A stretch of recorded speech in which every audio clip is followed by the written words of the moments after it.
당국이 계속 수습이 안 되고 새해가 됐는데도 뭐 혼란만 가중되는 그런 상황인데요. 이 얘기부터 좀 해보겠습니다. 대통령에 대한 체포영장이 기한이 연장된 채로 재발부가 됐어요. 네, 네.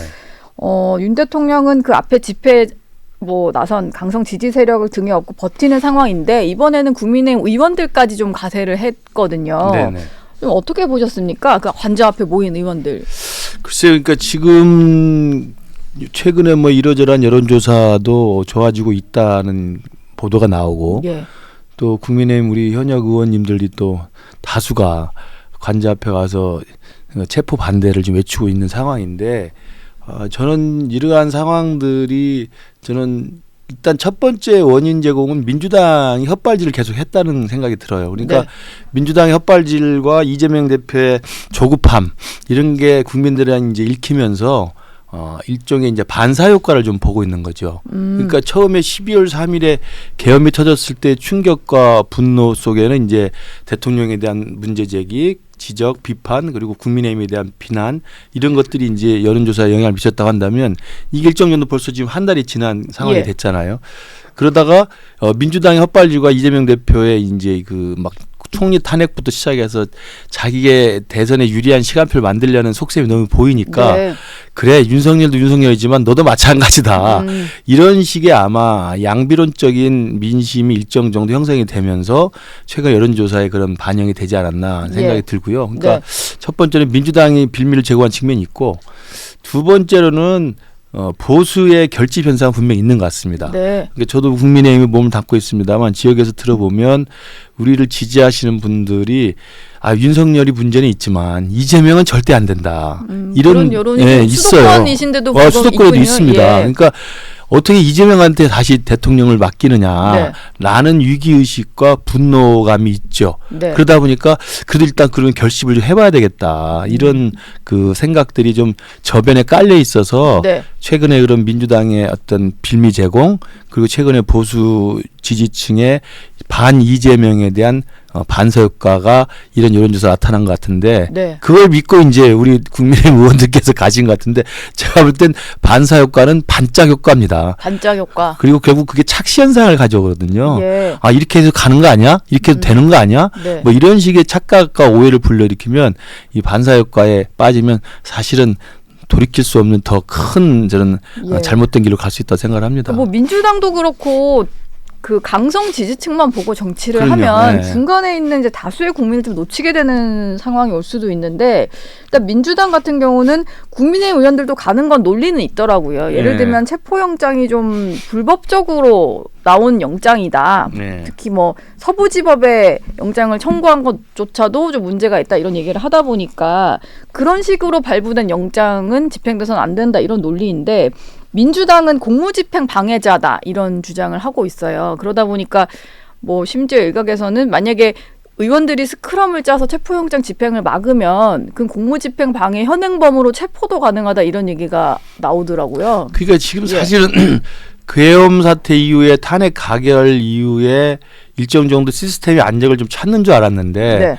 최근에 와서는 대한민국의 전체 이 기관도 그렇고 국가기관도 그렇고 법치와 헌법에 의한 또 시스템이 지금 총체적 마비 상태 같아요. 예. 이거 말씀하신 것처럼 대통령에 대한 체포영장 발부와 체포영장 집행을 둘러싸고 그런 각각의 갈등들이 서로 논란을 빚고 있잖아요.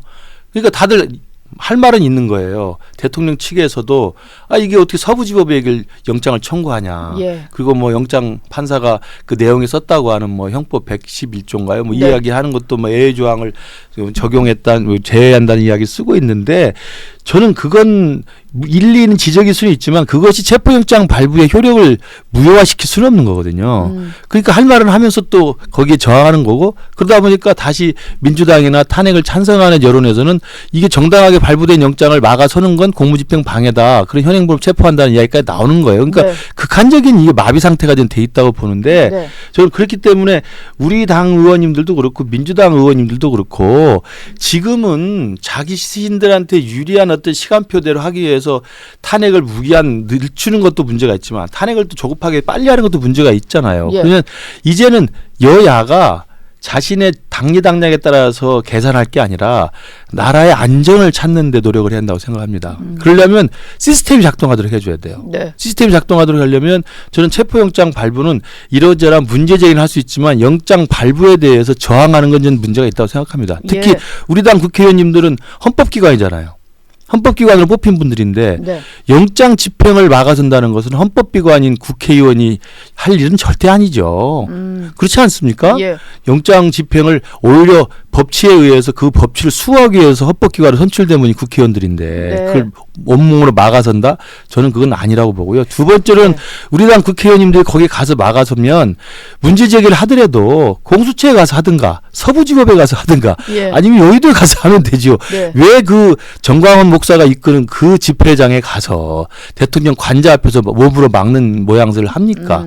그리고 그분들 모르겠어요. 40명 몇 면을 다 봐야 되겠습니다만 네. 12월 3일 날 헌법과 법치가 무너지는 비상계엄이 단행된 날 그 국회 본회의장 가서 비상계엄 해제 결의안 표에 던진 분은 거기 제가 볼 때는 없는 걸로 알고 있습니다. 저도 겹치는 분은 없는 거예요. 네. 그러니까 예. 그때 그 심야에 대한민국의 아니네요. 장동혁 의원 한 분 계시네요. 장동혁 의원 한 분 예. 계시네. 네. 법치가 무너지는 상황에서는 본회의장에 들어가지 않고 당사나 다른 곳에서 TV로 보시던 분들이 예. 또 이번에는 체포영장의 정당한 집행을 온몸으로 막아서고 대통령을 지키기 위해서 정광훈이 이끄는 그 집회에 새벽부터 가 있는다? 네. 앞뒤가 안 맞죠. 뭐 얘기를 들어보면 정광훈 목사의 집회와는 다르고 그쪽 가는 건 아니다 이런 얘기를 하는데 사실 밖에서 보기에는 같은 한 몸이죠. 예, 뭔가 다 근접해서 있다 그럼요. 보니까 그리고 뭐 굉장히 열광을 받았고 예.